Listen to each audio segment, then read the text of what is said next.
I'm going to show you a little bit about Kidblog, which is a great blogging site for students.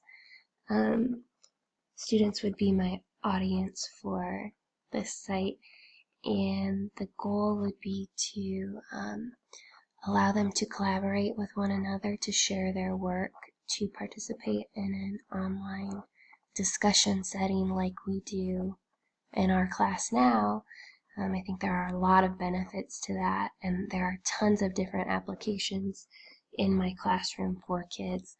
Not only are they having a dialogue with one another, sharing their writing, they're also working on social skills, learning about how to communicate appropriately with each other in an online setting, and also working on typing skills, which is an important standard where I teach for third graders. So I'm very excited about this site, and it's pretty simple to use. This is what it looks like when you first go to sign up. Just click sign up for free. I already have an account in another tab though, which looks like this. The little avatar is something you can't change unless you upgrade to a paid version, but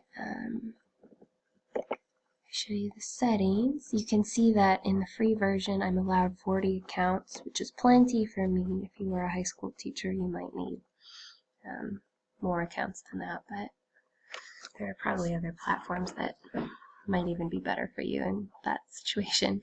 If I wanted to come over here and change the background theme, I can come and do that. There's a whole bunch of choices, and it's very, very simple. All you do is click and it's active. You can see I have some students that I added to the blog. You can also see categories, and if I wanted to, I could add links to the blog.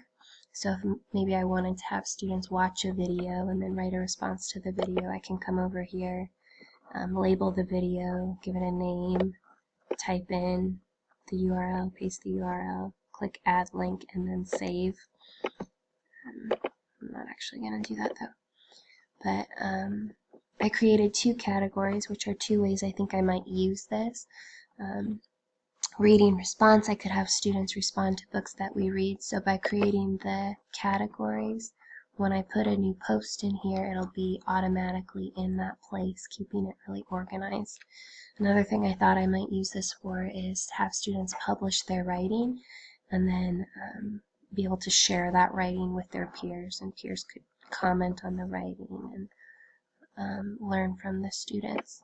So if you are going to create one of these, you are going to want to add users to your class.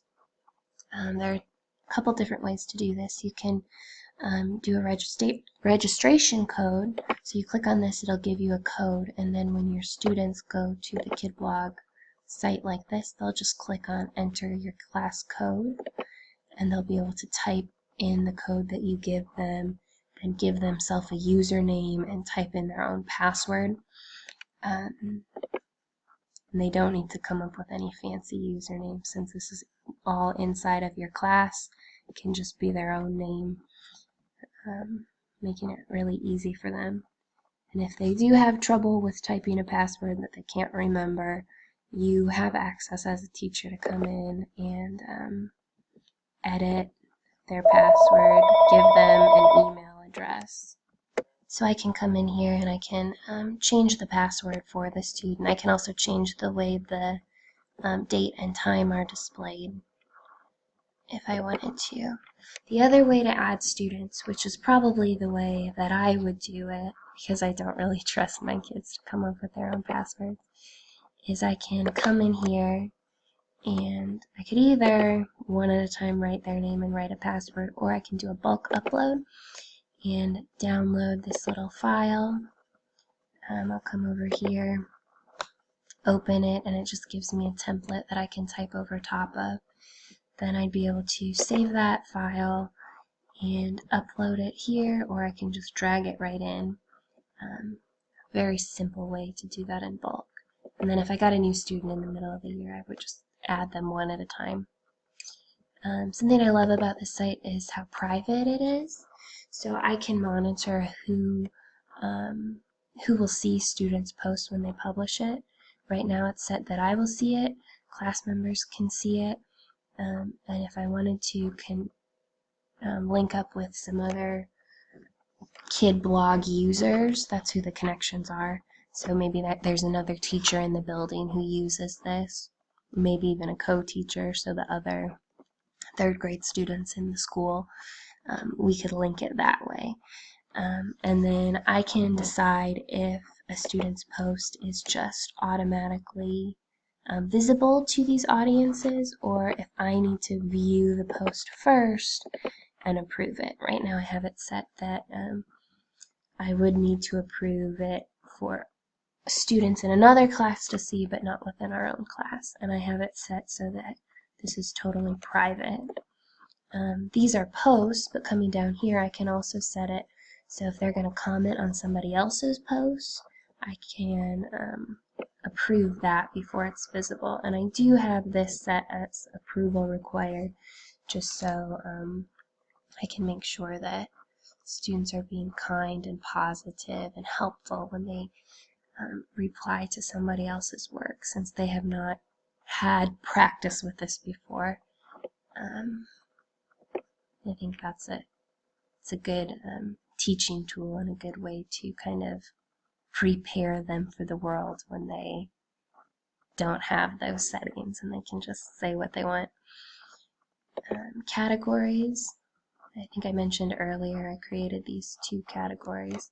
Right now I haven't put any specific posts in those categories, but if I wanted to, I could do that, and from here I can create a new category if I'd like to. So if I just go back to the class, you can see I did write one post that isn't categorized. It's a welcome back post, and it's about students reading. It's a post that I thought I could have them just respond to with a comment, and right underneath of the post. Because you saw I set it that the comments are private, any comments that a student puts underneath, you can see here I logged in as a student and wrote a reply. This is a different color. It's red. That's because it has not been approved yet, so I can look it over. If I think it's appropriate, I just click the approve button and it is approved. I turned it, and to unapprove it I just click it again. So it's approved. Right now it's unapproved, although that's a comment that I totally would approve. If I go back, another way that I can change that, approve the comments, is over here. It shows me some comments. There's a little notification. So this shows me quickly, and that way I can just very quickly approve or unapprove a comment. And I think that's pretty much what I want to show you as a teacher. I'll show you what it looks like as a student. So if I log out, and I click over here to log in, this is what I would bookmark and have my students use. So when they come here, all of the names of the kids in the class are right there. They don't have to type anything in. If I want to be Mylene, I would just come over here, type in the password, and then she could come and see the post. Now, because I left that comment invisible, unapproved, when she looks at this, she only sees mine. And I forgot to mention, when I was in the teacher setting, when I leave a comment, there's an option for me to make the comment private so that only the student who posted would be able to see my feedback, which would be a good way to do grading on posts. The student can also come in here to dashboard, and there's a button to invite a parent. If she were to click on that and type in the parent's email, the parent would be able to read her post, not the other students but hers, and that's a good way to get parents involved and let them see what their students are working on. So I think this is a really great tool.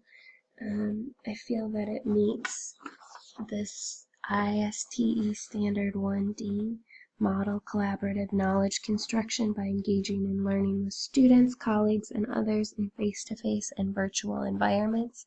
This really creates a great virtual environment where kids can work on collaboration and sharing ideas with one another. Also, the standard 4C, which is promote and model digital etiquette and responsible social interactions related to the use of technology and information. I love that privacy setting that allows me to approve posts. It can really, I think it'll be a good tool for me to monitor how they interact with one another and help me teach them the appropriate way to respond to other students in a kind and helpful way. Yeah, so thank you for watching. I hope you give this program a try. I know that I'm definitely going to next year.